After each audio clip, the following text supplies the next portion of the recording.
నమస్తే, నేను రమాకాంత్. ఈరోజు ప్రభుత్వం ఏదైతే ఈ ఓటర్ ప్రక్షాళన కార్యక్రమం చేపట్టిందో రాజకీయ పార్టీలకు కానీ ప్రజలకు కానీ అనేక సందేహాలు ఉన్నాయి. ఆ సందేహాలను నివృత్తి చేయడానికి ఇప్పుడు మన ముందు ప్రముఖ political strategy trainer, leadership trainer Sripadaram గారు మన ముందు ఉన్నారు.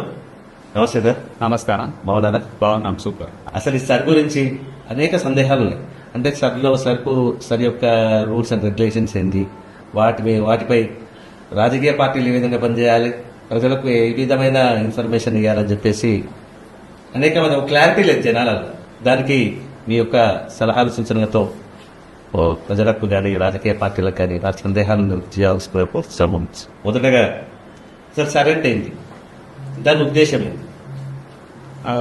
Thanks for the opportunity Ramakant అన్న.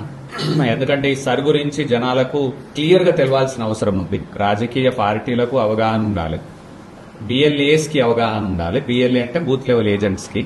ఇప్పుడు ఆ బూత్ లెవెల్ ఏజెంట్స్ ట్రైనింగ్ అన్ని పార్టీస్ నిర్వహిస్తున్నాయి.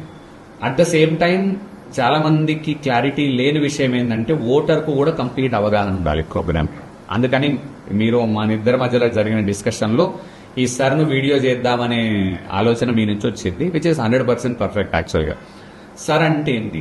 స్పెషల్ ఇంటెన్సివ్ రివిజన్, ప్రత్యేక సమగ్ర సవరణ. దేంది? ఓటర్ లిస్ట్ యొక్క ప్రత్యేక సమగ్ర సవరణ. మరి ఇప్పుడు ఎందుకు జరుగుతుంది, ముందు ఎందుకు జరగలేదు అంటే, రెగ్యులర్ గా ప్రతి సంవత్సరం జరిగేది ఎస్ఎస్ఆర్ అంటది, స్పెషల్ సమ్మరీ రివిజన్.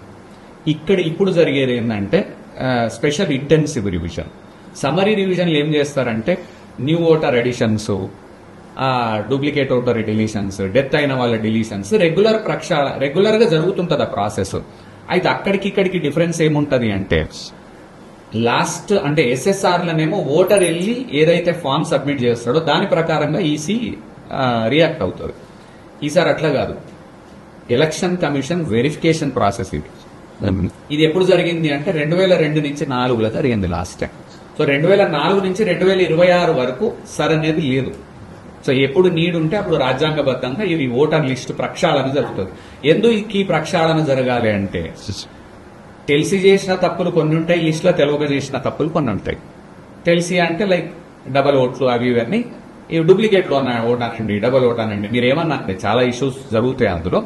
అయితే అవి 100% జరుగుతాయి ఎట్లా అనేది నాకు అదంతా సబ్జెక్ట్ పక్కన పెడితే, డూప్లికేట్ ఓటర్ డిలీషన్ జరుగుతుంది. ఇక్కడ 2 చనిపోయిన వారి ఓట్లు తీసేయడం ఉంటుంది.